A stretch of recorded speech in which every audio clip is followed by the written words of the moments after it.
네, 아멘. 이 시간 하나님의 말씀은 마태복음 13장 44절에서 50절의 말씀입니다. 마태복음 13장 44절에서 50절의 말씀. 44절입니다.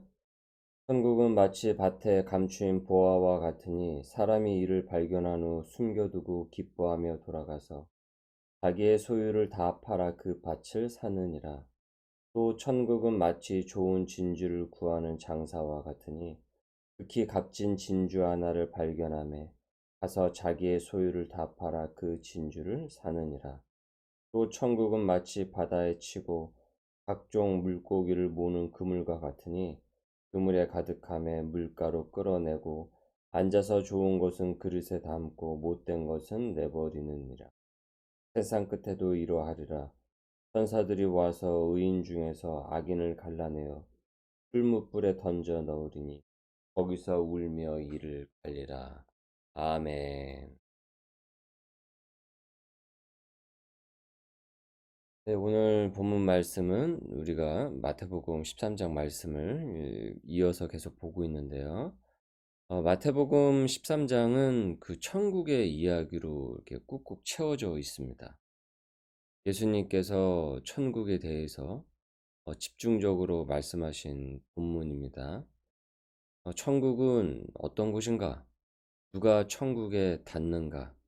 천국을 믿는 천국 백성은 누구인가? 13장의 이 말씀은 이 땅에서 세상살이가 피곤하고 후무주의에 빠질 때 머지않아 맞이할 천국을 꿈꾸게 합니다.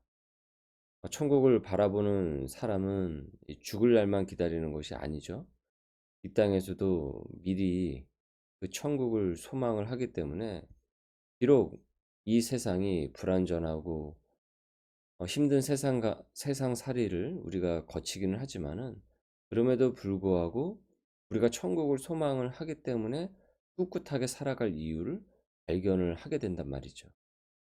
그래서 여러분 우리가 이 성경 공부 시간에도 그리고 누차 거듭 확인하였듯이 천국은 이미와 아직이라고 했죠. 이미와 아직이라는 개념이다. 그 나라를 기대를 하기 때문에 그 영원한 하나님의 나라를 완전한 하나님의 나라를 기대하기 때문에 이미 지금부터 경험을 합니다.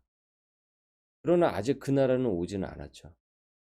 하지만 이미 우린 확실히 올 그 날을 고대를 하기 때문에 이 땅에서도 천국 소망을 갖고 굳건히 사명을 갖고 살아가는 것입니다.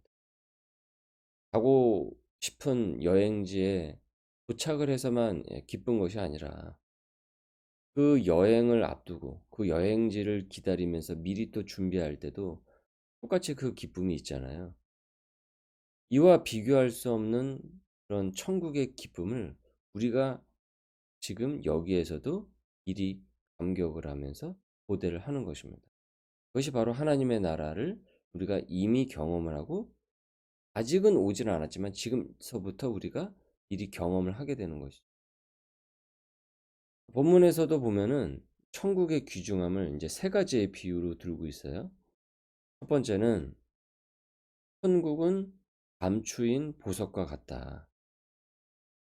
어느 밭에 아주 귀한 보석이 감추어져 있어요. 그런데 아무도 모릅니다. 나만 알아요. 그러면 어떻겠습니까? 모든 재산을 쏟아서라도 그 밭을 사고자 하겠죠. 이것이 첫 번째 예수님께서 드신 비유였어요.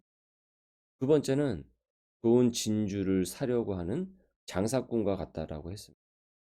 최고의 그 진주를 사기 위해서 자기 소유를 다 팔아서라도 그 진주를 그 가치를 알기 때문에 손에 넣으려고 한다라는 거예요. 그것이 예수님께서 말씀하신 두 번째 비유였고, 그리고 세 번째 비유는 바다에서 물고기를 그물로 잡는 것과 같다라고 했습니다. 어부가 그물을 쳐서 물고기를 잡는단 말이죠. 그러면 그 그물에 걸리는 물고기가 그 물고기만 걸려드는 것이 아니라 여러 가지 잡어들과 또뭐 불가사리라든지 뭐 소라 뭐 다른 여러 가지도 다 잡힐 수가 있겠죠. 그러면 어떻겠습니까? 좋은 것은 그릇에 담고 그다음에 원치 않는 것, 나쁜 것은 바다에 다시 내버린단 말이죠. 48 절에서는 좋은 것은 그릇에 못된 것은 내버린다라고 하고 있죠. 이 비유는 곧 이것을 전하기 위함이었던 것이에요. 49절 말씀에 세상 끝에도 이러하리라. 천사들이 와서 의인 중에서 악인을 갈라내어 풀무불에 던져 넣으리니 거기서 울며 이를 갈리라. 그러니까 이 세상 마지막 날에 임할 심판을 그물로 비유를 하신 거예요. 그러니까 천국을 비유로 쭉 설명을 하시면서 이 풀무불 이제 마지막 비유를 말씀을 하시는데 이 풀무라는 것은 쇠를 달구거나 샘물을 녹여 땜질 등을 하는데 이 불을 지피는 데 이용되는 그 기구입니다. 그렇게 풀무불은 이 지옥을 비유로 든 것이란 말이에요. 그러니까 세상 끝에 의인 중에 이처럼 악인을 가려내어서 이 타오르는 지옥불에 던져 넣을 것이라고 말씀하신 것이란 말씀하신 거예요. 여러분 의인은 잘나서 의인이 아니죠. 살아생전 자신이 스스로 자력으로 구원할 수 없는 죄인임을 깨닫고 겸손히 주 앞에 엎드리는 사람입니다. 그 사람이 바로 여러분 의인입니다. 그래서 우리가 이신칭이라고 배웠죠. 믿음으로써 의로워진다. 우리가 이 땅에서도 천국과 지옥과 같은 삶을 경험을 해요. 감사와 기쁨으로 하나님의 나라를 일구며 사는 천국 백성이 있고 죽지 못해서 사는 또 지옥과 같은 삶이 있어요.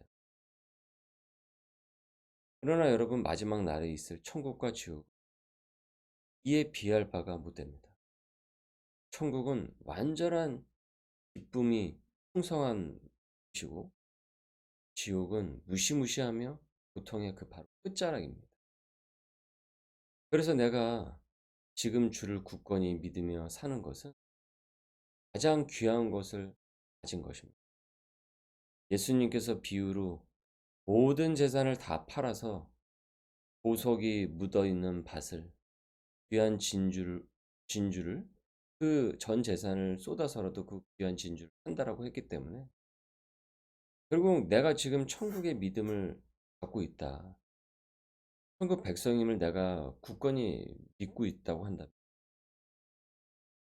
천국을 내가 이미 소유했다라는 것 아니겠습니까?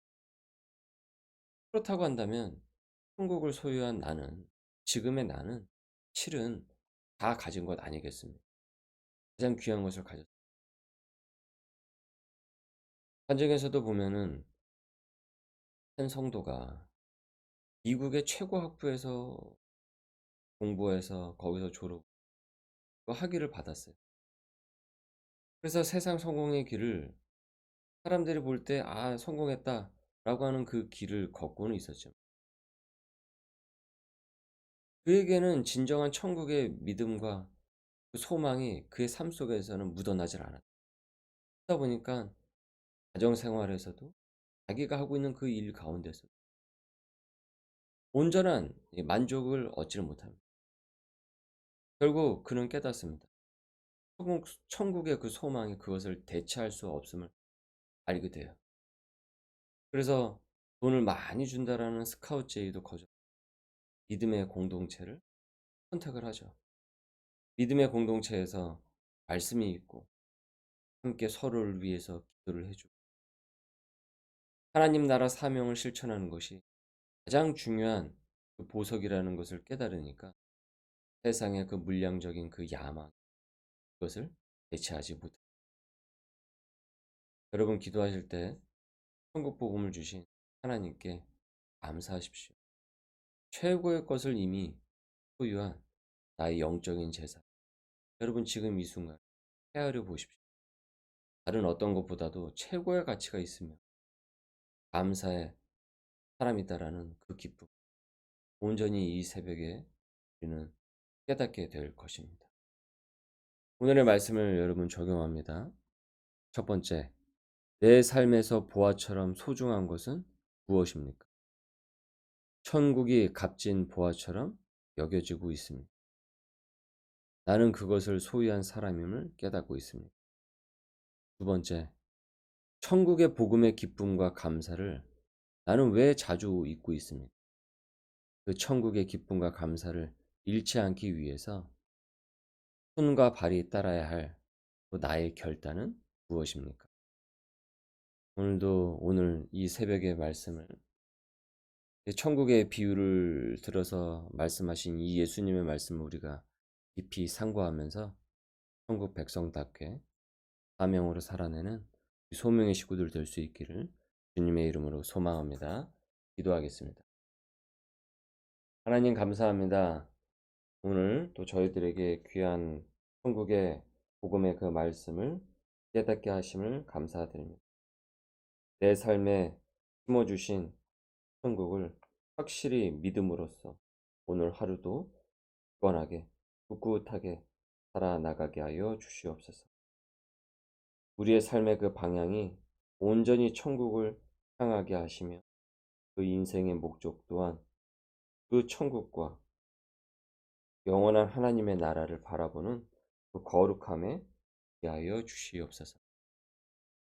풀무불 같은 지옥에 갈 수밖에 없었던 나를 건져주신 예수 그리스도의 십자가의 그 은혜를 온전히 내가 기뻐하고 묵상하면서 그 기쁨을 갖고 오늘도 가정 가운데서 오늘도 그 일터를 던져 올릴 수 있도록 또한 인도하여 주옵소서.